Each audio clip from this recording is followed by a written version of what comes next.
সারাদিনের নিউজ বৃত্তান্তে আপনাদের স্বাগত। আপনাদের সঙ্গে রয়েছে আমি অনিন্দিতা। দেশ থেকে রাজ্য, শহর থেকে গ্রাম, দিনের গুরুত্বপূর্ণ খবর নিয়ে শুরু করছি সারাদিনের নিউজ বৃত্তান্ত।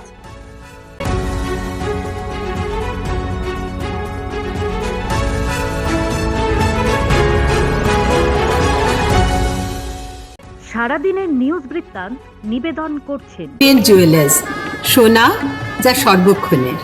Agnishwar jewellers, N S road, Raiganj.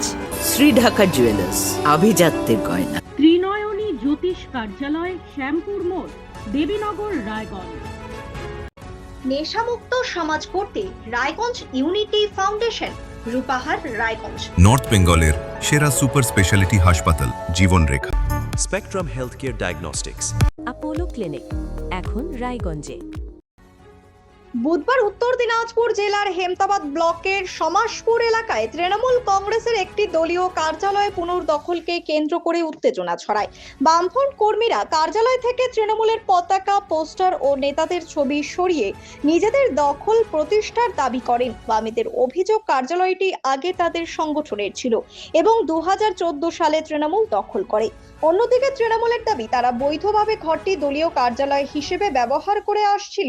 পরিস্থিতি নিয়ন্ত্রণে আনতে ঘটনাস্থলে পুলিশ ও কেন্দ্রীয় বাহিনী মোতায়েন করা হয়েছে।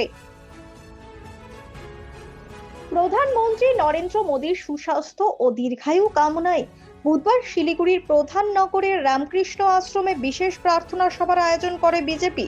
অনুষ্ঠানে উপস্থিত ছিলেন রাজ্যের মন্ত্রী ও শিলিগুড়ির বিধায়ক শঙ্কর ঘোষ। প্রার্থনা সভায় দেশের উন্নয়ন ও বিকশিত ভারতের স্বপ্ন সফল হওয়ার কামনা করা হয়। অনুষ্ঠানের শেষে শঙ্কর ঘোষ বলেন, প্রধানমন্ত্রী মোদীর নেতৃত্বেই দেশের উন্নয়ন ও বিশ্ব মঞ্চে ভারতের মর্যাদা বৃদ্ধি পেয়েছে। প্রধানমন্ত্রী নরেন্দ্র মোদীর নেতৃত্বাধীন কেন্দ্রীয় সরকারের 12 বছর পূর্তি উপলক্ষে সোমবার রায়গঞ্জ বিধানসভার 14 নং কমলাবাড়ি আমতলা গ্রামে একাধিক কর্মসূচি পালন করল বিজেপি। মা কালী মন্দিরে পুজোর মাধ্যমে কর্মসূচির সূচনা হয়। এরপর একটি গাছ মায়ের নামে স্লোগানকে সামনে রেখে বৃক্ষরোপণ, জনসংযোগ ও স্বচ্ছতা অভিযান চালানো হয়। অনুষ্ঠানে উপস্থিত ছিলেন রায়গঞ্জের সাংসদ কার্তিক চন্দ্র পাল, রায়গঞ্জের বিধায়ক কৌশিক চৌধুরী, হেমতাবাদের বিধায়ক হরিপদ বর্মন এবং উত্তর দিনাজপুর বিজেপির জেলা সভাপতি নিমাই কবিরাজ। প্রতিদিনের প্রতি মুহূর্তের খবরের আপডেট পেতে চোখ রাখুন নিউজ বৃত্তান্তের ফেসবুক পেজে।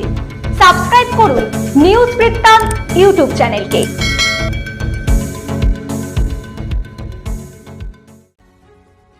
দেশের প্রথম সর্বাধিক দিন প্রধানমন্ত্রীর দায়িত্ব পালন করায় হেমতাবাদে বিভিন্ন কর্মসূচি পালন করল বিজেপি নেতৃত্ব। বুধবার সকালে হেমতাবাদে বিজেপির দলীয় কার্যালয়ে এই কর্মসূচিটি অনুষ্ঠিত হয়। এদিনের কর্মসূচিতে উপস্থিত ছিলেন বিজেপির হেমতাবাদ মন্ডল সভাপতি বিপ্লব সরকার, যুব মোর্চা সভাপতি সুজিত কুমার শীল, সম্পাদক মলয় কুমার দাস সহ অন্যান্য বিজেপি নেতৃত্বরা। বিজেপির দলীয় কার্যালয়ের সামনে রায়গঞ্জ বালুরঘাট রাজ্য সড়কে পথ চলতি সাধারণ মানুষদের এবং গাড়ির চালক থেকে শুরু করে যাত্রীদের লাড্ডু বিতরণের পাশাপাশি সাফাই অভিযান করা হয় বিজেপির হেমতাবাদ 2 নং মন্ডলের উদ্যোগে। সীমান্ত এলাকায় অপরাধমূলক কাজ ও চোরাচালানের অভিযোগে এক ব্যক্তিকে গ্রেফতার করল হেমতাবাদ থানার পুলিশ। ধৃতের নাম শাহজাহান আলী, বাড়ি হেমতাবাদ ব্লকের মাটিয়াঢোর সীমান্ত এলাকায়।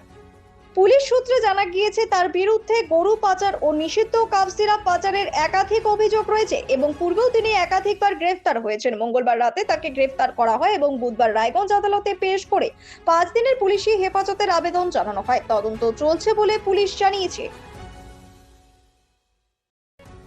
শিলিগুড়ির মাটিগাড়া খাপরাইল মোড়ে নির্মীয়মান 10 নং জাতীয় সড়কের গর্তে পড়ে এক বাইক চালকের মৃত্যু হয়েছে। বুধবার সকালে স্থানীয়রা গর্তে বাইকের অংশ দেখতে পেয়ে পুলিশকে খবর দেন। মাটিগাড়া থানার পুলিশ ও দমকল বাহিনী ঘটনাস্থল থেকে বাইক ও অচেতন অবস্থায় যুবককে উদ্ধার করে উত্তরবঙ্গ মেডিকেল কলেজ ও হাসপাতালে নিয়ে গেলে চিকিৎসকরা তাকে মৃত বলে ঘোষণা করে। সারাদিনের নিউজ বৃত্তান্ত আজ এই পর্যন্তই। সঙ্গে থাকুন, দেখতে থাকুন, চোখ রাখুন নিউজ বৃত্তান্তে। নিউজ বৃত্তান্ত, হলুদ নয়, স্বচ্ছ।